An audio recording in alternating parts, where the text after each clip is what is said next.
Good evening. Let your shoulders drop just a little. You have made it through another day. Whatever that day held, it is behind you now.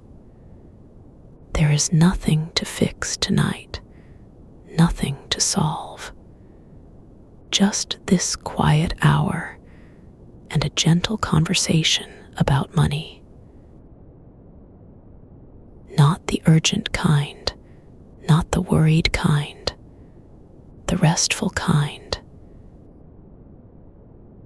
Tonight, we are going to talk about something very small, something that rarely announces itself, something that moves so softly through your finances that you almost never notice it happening.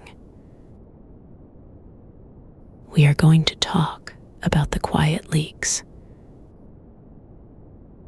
the little places where money slips away. A few dollars here, a few dollars there. Nothing that seems to matter.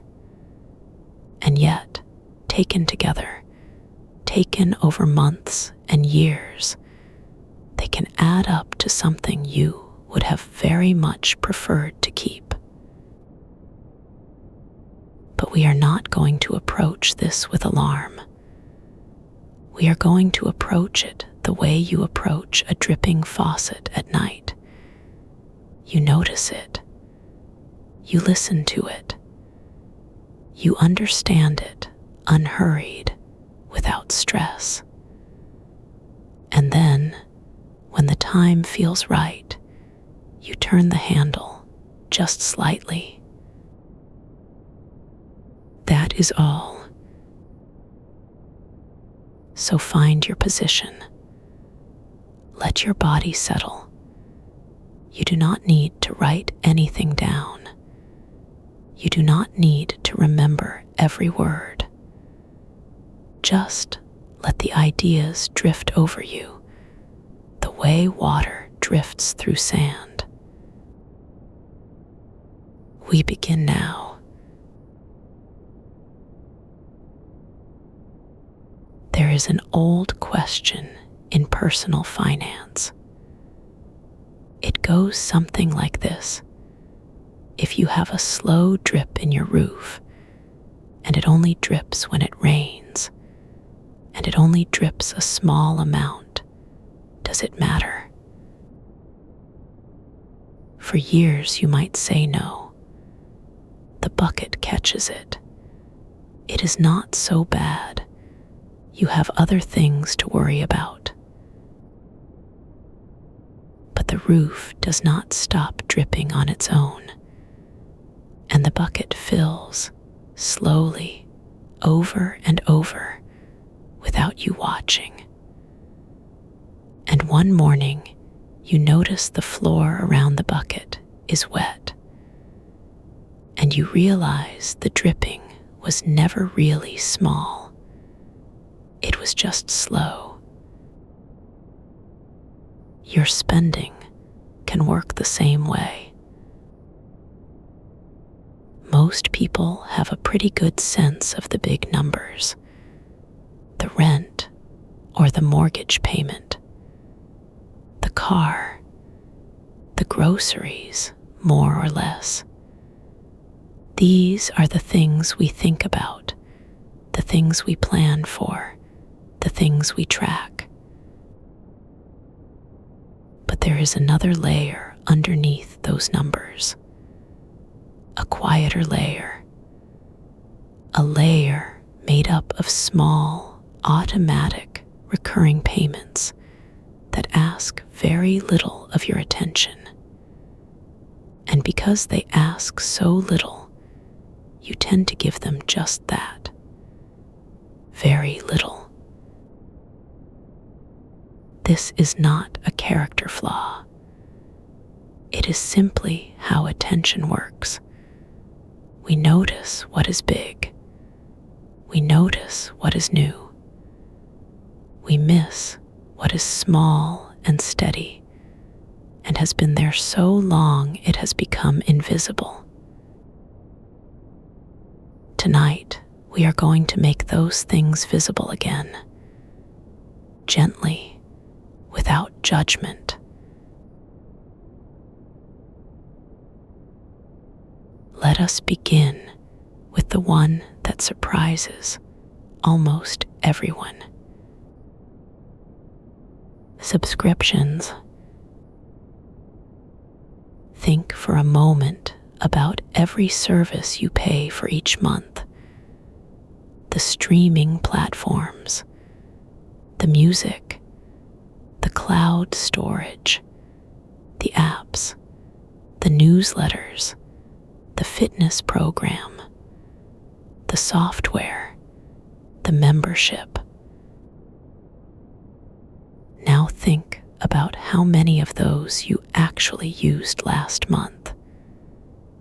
Not passingly noticed, actually used deliberately and found valuable.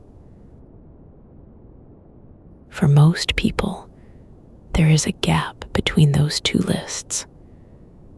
Sometimes a small gap, sometimes a surprisingly large one.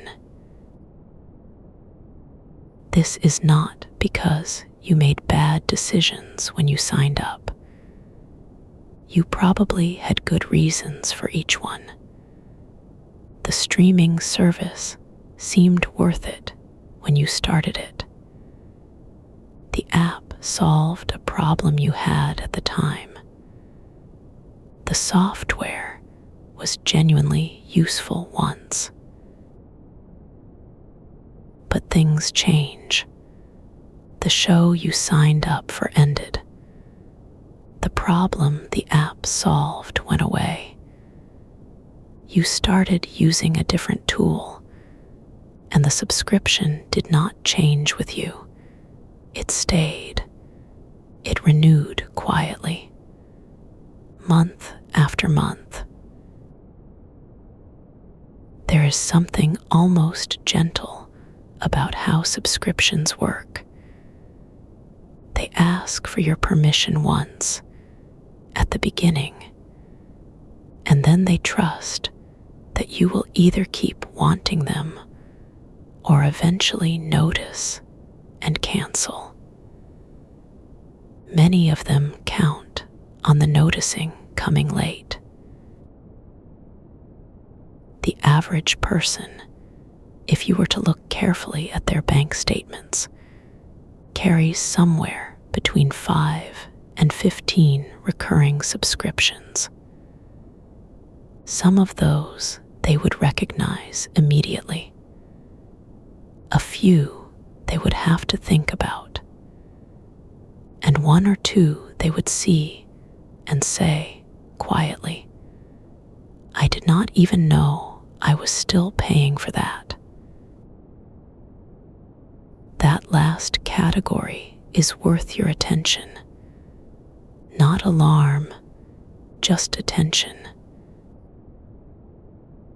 Imagine, just as a soft exercise, that you spend a few quiet minutes one afternoon looking at your bank or card statement. Not the whole thing, just scanning for recurring charges. You are not trying to cut everything. You are just trying to see what is there. What you are looking for are the ones you forgot. The free trial you started 6 months ago. The subscription that came bundled with something and kept going after the bundle ended. The service you loved, then stopped using, and never thought to cancel. Each one is a small drip, a few dollars a month, quietly leaving. Some of them, when you look at them, you will want to keep. That is entirely right. A subscription that brings you genuine joy or genuine use is worth every penny.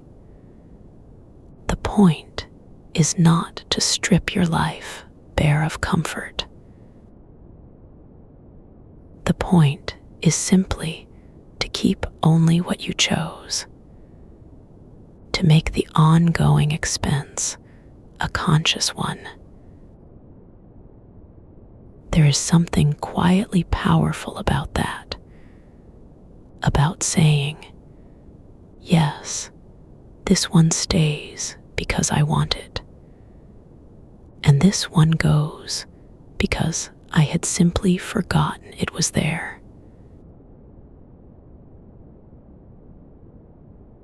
Now let us drift into a different kind of leak. This one is a little softer, a little harder to see. We live in an age of extraordinary convenience. Food arrives at your door. Groceries appear in bags on your step.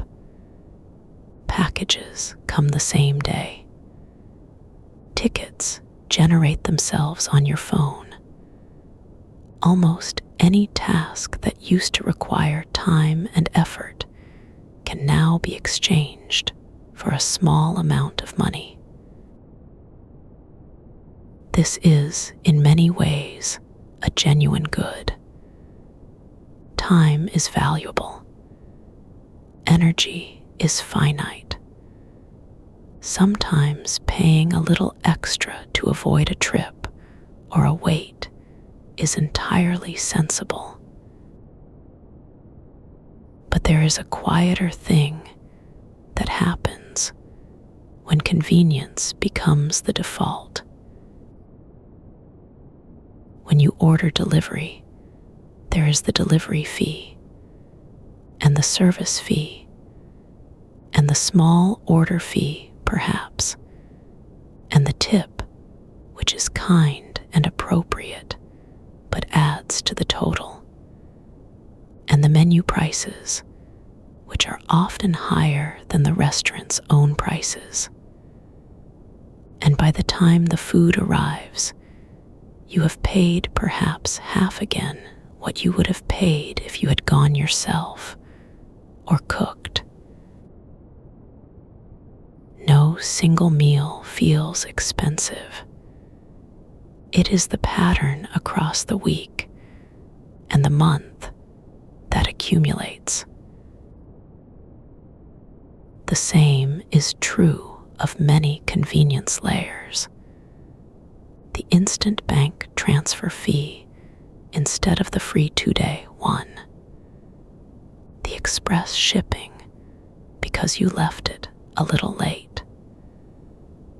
The premium membership you pay for so that shipping is free, and so you order a little more freely, and so you end up spending more than the membership saves. None of these is bad. Each one individually is probably fine. But again, we are looking for the pattern, the invisible habit. Ask yourself gently, where in your life has convenience become something you pay for automatically, without really choosing it each time? Not because you decided it was worth it, but because it was simply the easiest button to press. Sometimes the answer is, it is worth it. The time and energy saved genuinely matter to you. Keep it. But sometimes the answer is, no, actually, I would have been fine with the slower option. And yet, I paid for speed without thinking. That small gap between what you paid And what you needed is a drip. And drips, over many months, become something worth noticing.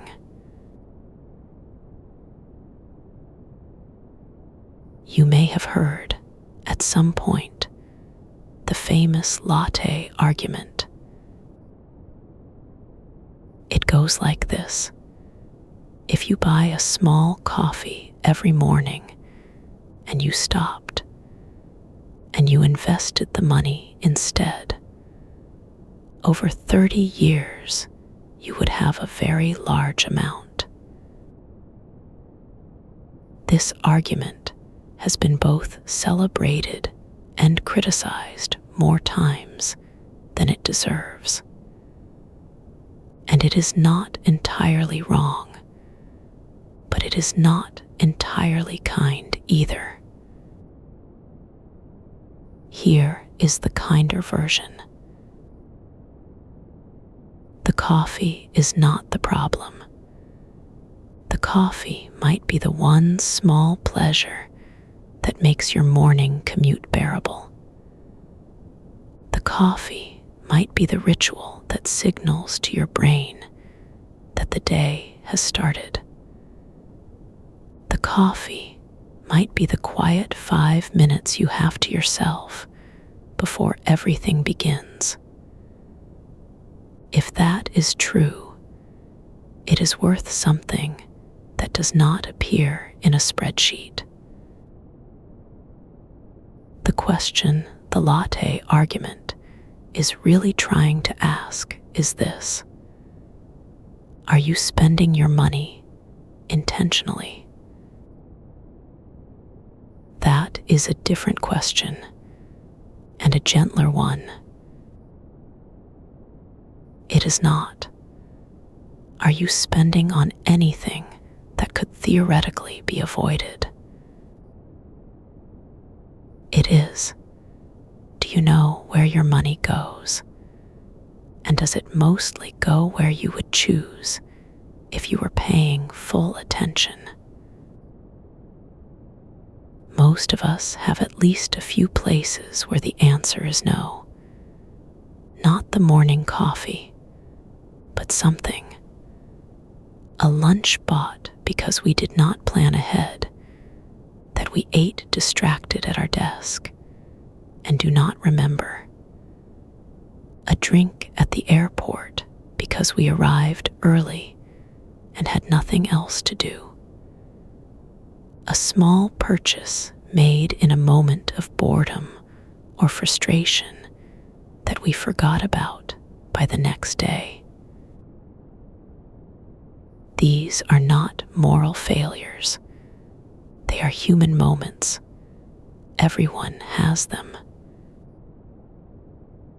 But if you add up the things you spent money on last month and cannot quite remember choosing, cannot remember enjoying, cannot remember being glad about, there might be a number there that surprises you. Not a terrible number, not a number to feel guilty about. Just a number that, if it had gone somewhere else, somewhere you actually wanted it to go, might have felt better. That is all the latte question is really asking. Not give up your pleasures, but notice them, choose them, spend on them on purpose. Let us sit with something for a moment.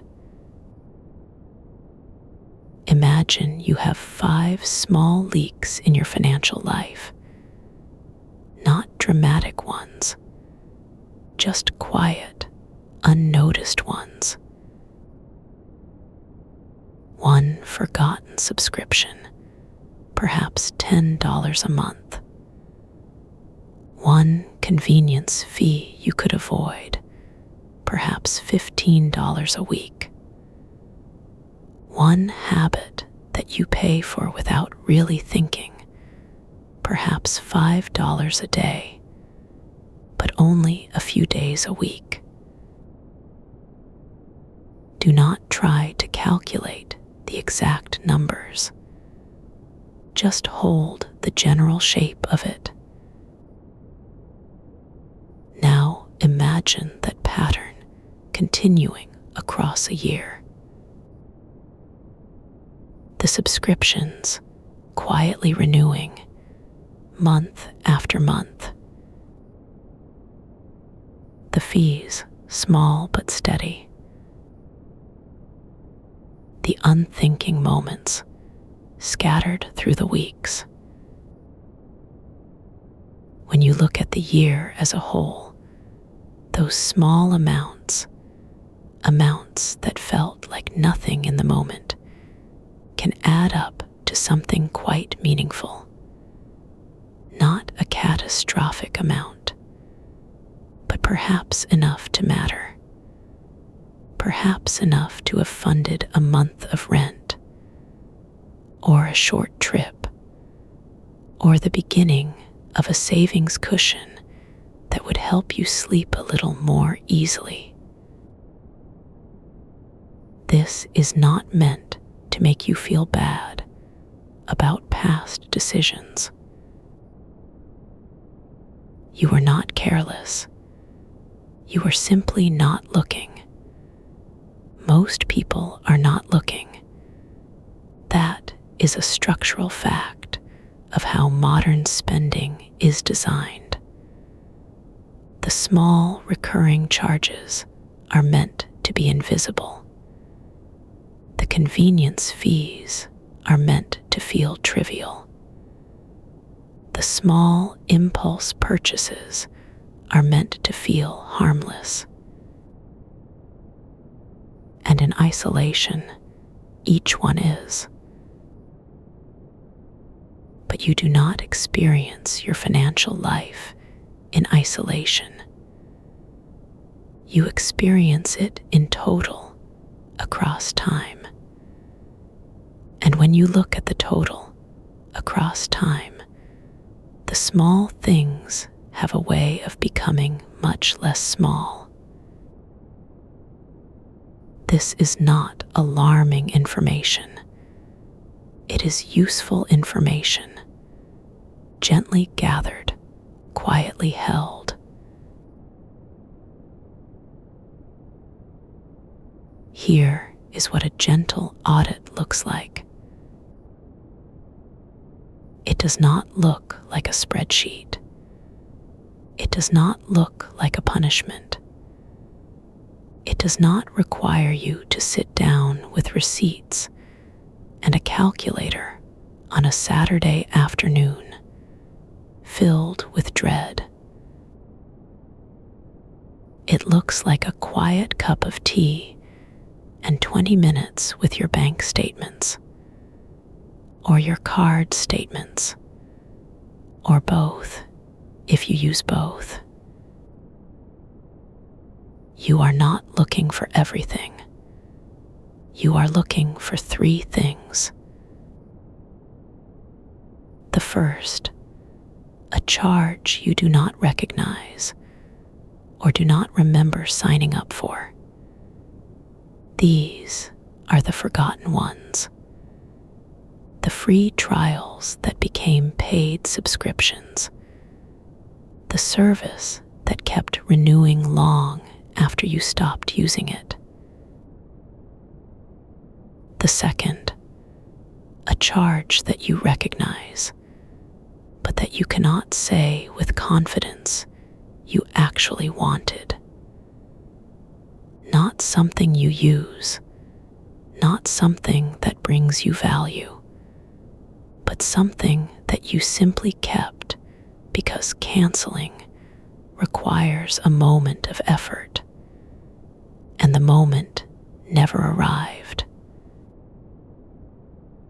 The third, a pattern, not a single expense, but a category that has quietly grown larger than you realized.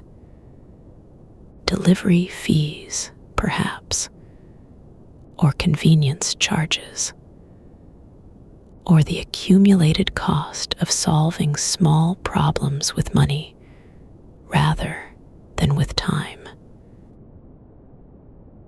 When you find one of these, you do not need to act immediately. You can simply note it. You can say gently, "I see you now." That act of seeing is already something. It changes the next moment. It changes the next decision, not dramatically, but a little. And in personal finance, a little consistently is almost everything. The gentle audit does not need to be a one-time event either. Some people find it useful to do once a year, perhaps at the start of a new year, or around a birthday, or whenever it feels natural to take stock of things. A quiet hour of looking without judgment, just to see where things stand. It is not about perfection. It is about awareness. And awareness, once you have it, tends to stay with you. Here is a thing people often get wrong when they decide to cut expenses.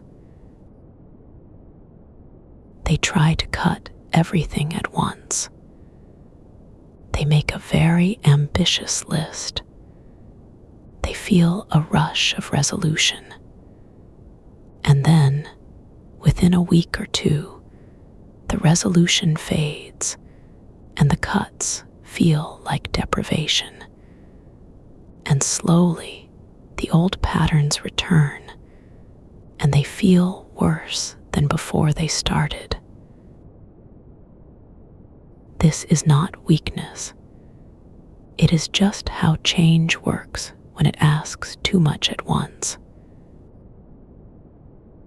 The better approach is much quieter. You plug one leak, just one. The forgotten subscription you are not using. Cancel it this week. That is all.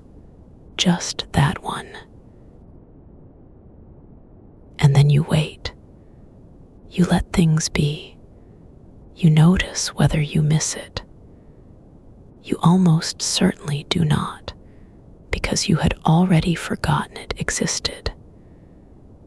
And that small cancellation, that small act of redirecting the money feels good. Not triumphant, just quietly satisfying. Then, when you are ready, you look for another one. You are not depriving yourself of anything you actually value. You are removing things that were costing you without rewarding you. That is a different thing entirely. The other piece of this is important, too.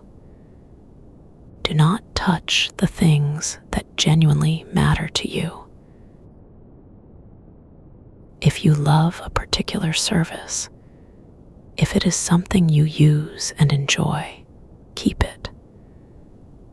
If a small daily ritual brings you real pleasure and costs you a manageable amount, keep it. If the convenience of a particular delivery service saves you real time and energy that you genuinely need, keep it. You are not trying to make your life smaller. You are trying to make it more deliberate.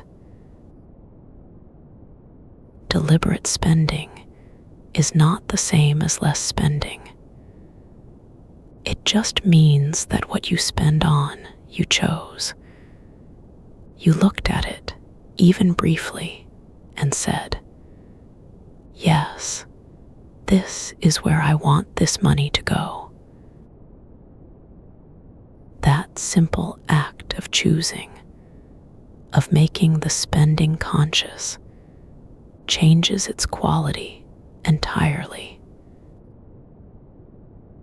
Money spent deliberately feels different from money that simply disappears. It feels like yours, like something you gave instead of something that was taken.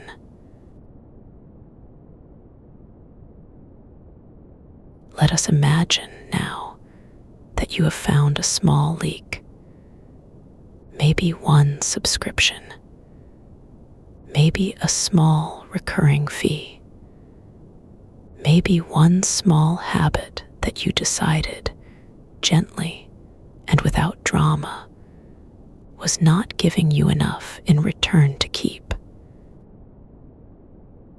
Let us say it amounts to $20 or $30 a month, perhaps a little more.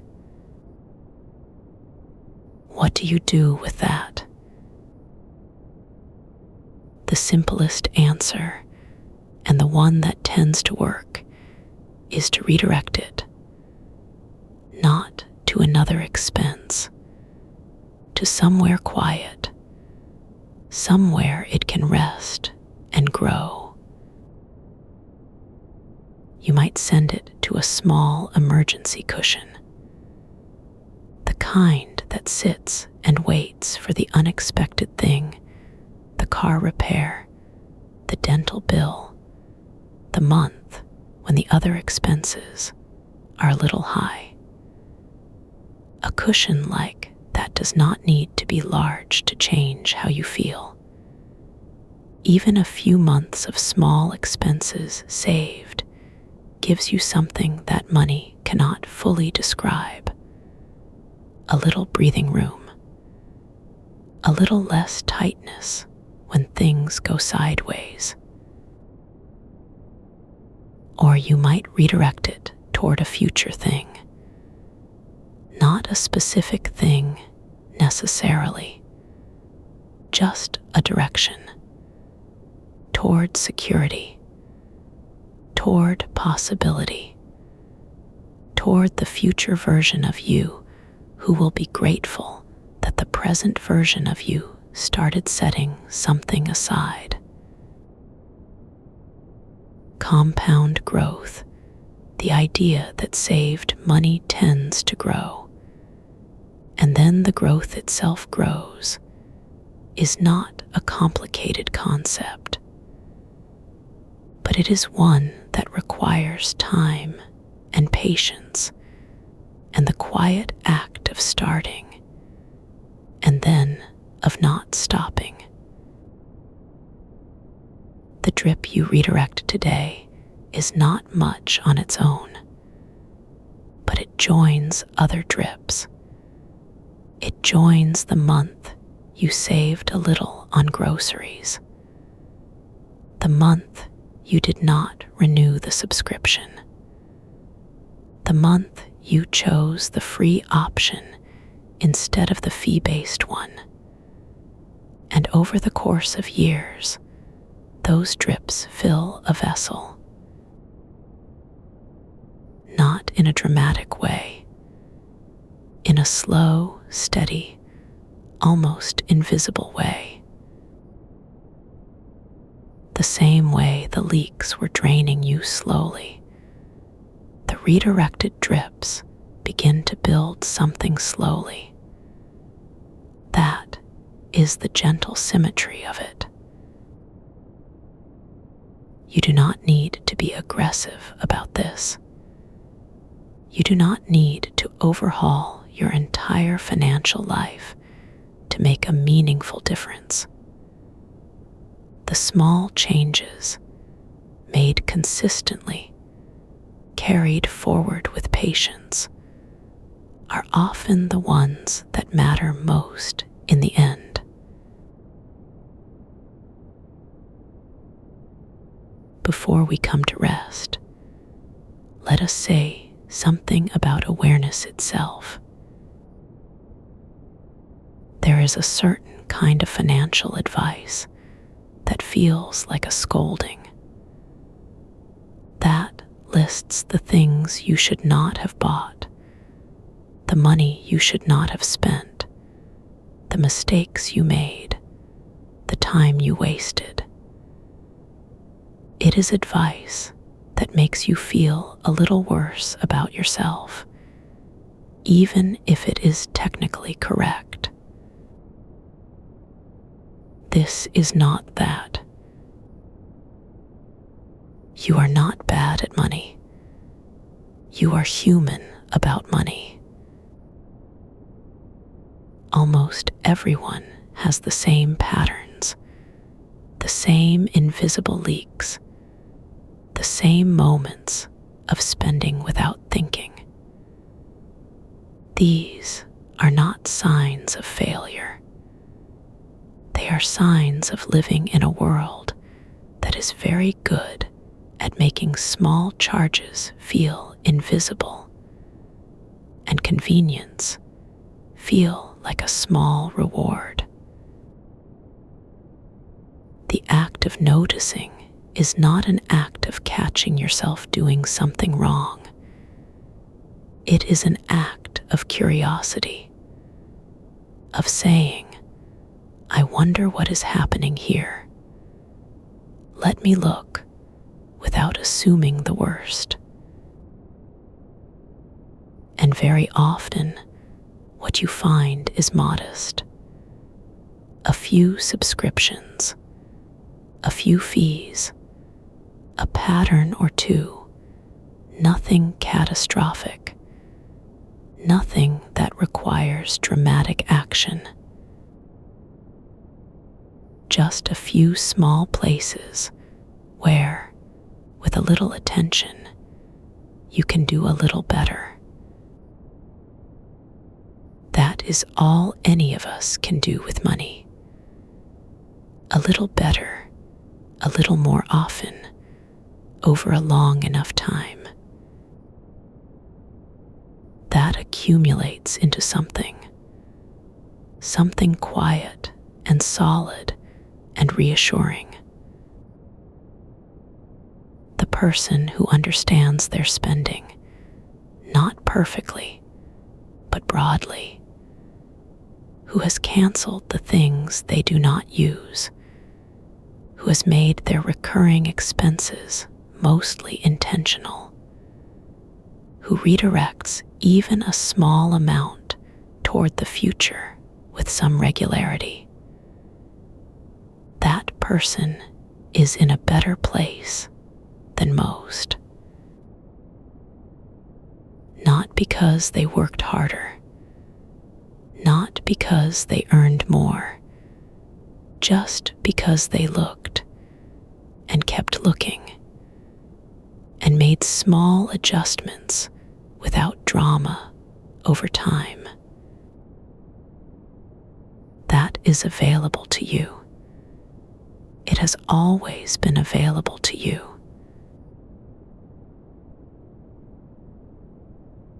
The leaks are very small. That is what makes them easy to miss. And it is also what makes them possible to fix without pain. You do not need to change everything to make things meaningfully better. You only need to find one drip and redirect it. And then, when you are ready, find another. There is no urgency in this, no deadline, no target you must hit. You are simply doing what patient, thoughtful people have always done with money. Paying attention gently and letting small good decisions build up over time. Tonight you have thought about subscriptions that no longer serve you. You have thought about the quiet cost of convenience. You have thought about the difference between spending with intention and spending without it. And you have done all of this without fear, without alarm, without a single thing to do right now, tonight, in the dark. The ideas are with you now. They will be there in the morning. They will inform a small decision, perhaps next week, perhaps next month, when the moment is right. And that is enough. Let your breathing slow. Let the day leave your body. Your money is not perfect. No one's money is perfect. But you are paying attention. And attention, given consistently with kindness, is the quiet foundation of everything good in personal finance. The leaks can be found. The drips can be redirected. The future you are building, quietly, without urgency, is coming together. Rest now. You have done enough today.